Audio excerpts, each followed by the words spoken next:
So, something I'm going to talk about today, and this is to do with breakups, because I see this mistake often, and often when coaching clients I see this as well. It happens. So just because they've moved on, you've been dumped, they've moved on, and they expect you to be okay, doesn't mean that is okay. If you're hurting, if it's come as a shock, I don't care if it's 6 months, 12 months down the line.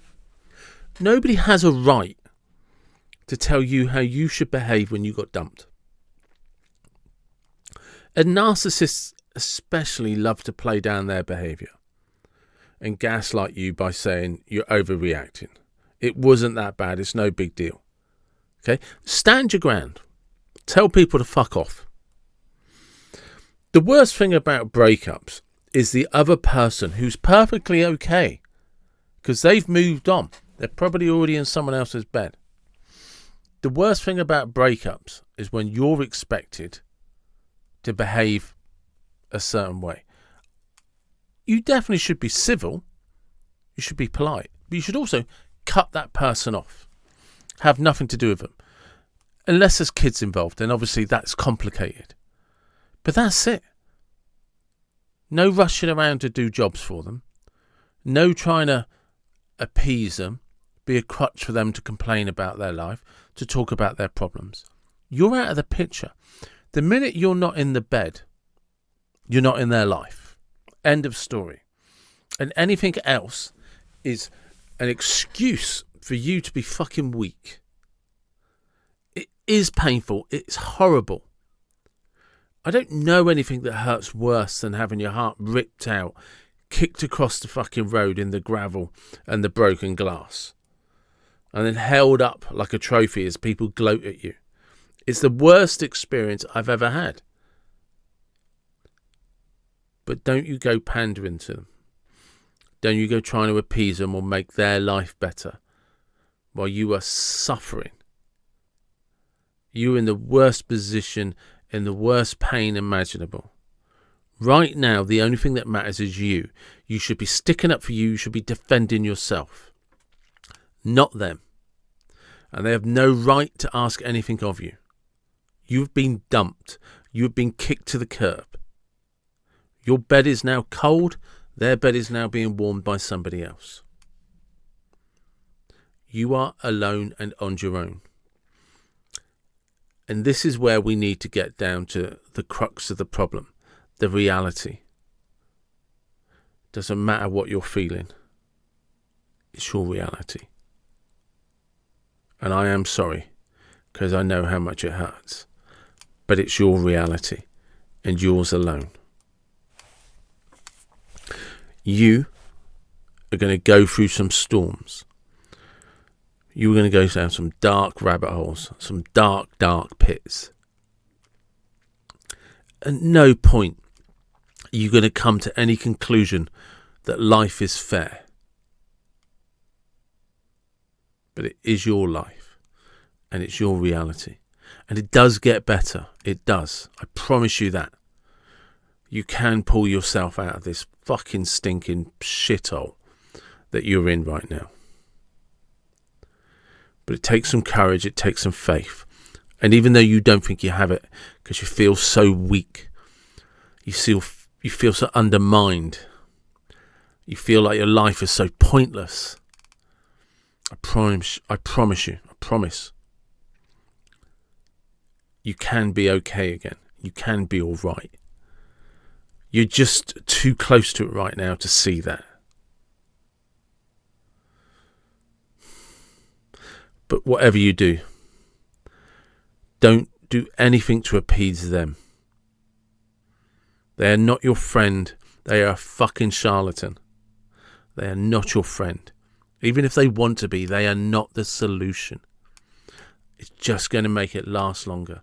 It's just going to hurt more. You have to put a distance between you and them. And like I said, if you have no kids, that distance should be no more phone calls, no more messages, no more social media. Block them on everything. They have to no longer exist for you. It's cold turkey. It's black and white. It's you now against them and the rest of the world. No meeting up with mutual friends. If they're there, just walk away. I promise you, it's the only way forward. And the ones that tell you not to do that are the ones that still have exes hanging around, sniffing around, trying to appease their pain. And they're just being drip-fed self-pity. They're being drip-fed just low self-esteem. You have to move on. You don't owe them anything. You don't owe them an explanation. You don't owe them a lifestyle.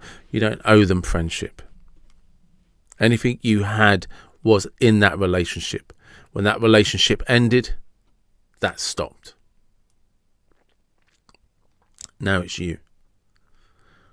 And you have to drag yourself out of that pit of a shithole.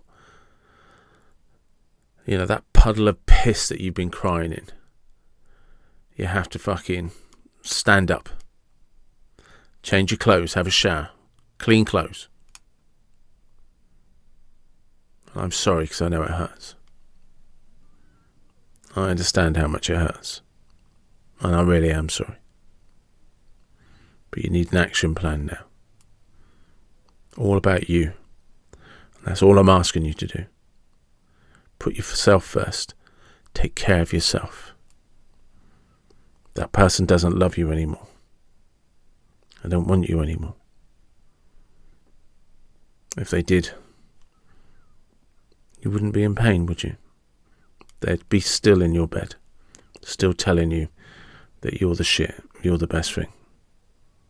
But they don't love you anymore. And they don't want you anymore. And certainly not the way that you want them, and that's why it hurts. It does hurt. And your life feels so messed up, so fucked up, so confusing. Nothing makes sense. And it fucking hurts. I understand. But I need you to do this for you. I need you to pick yourself up. I need you to write an action plan for you. To take care of yourself. And 12 months from now, you'll be a different person. I won't promise that it'll make sense. But you'll know 12 months from now, you're going to be all right. Who knows, you might even meet somebody else, somebody better. And trust me, there's nobody better than the person that wants you. So, do your best, one day at a time. The pain will get better, and you will heal. But every now and again, it's going to hurt. And the only thing you can do that's right for you right now is take care of yourself. Love you. Love yourself first.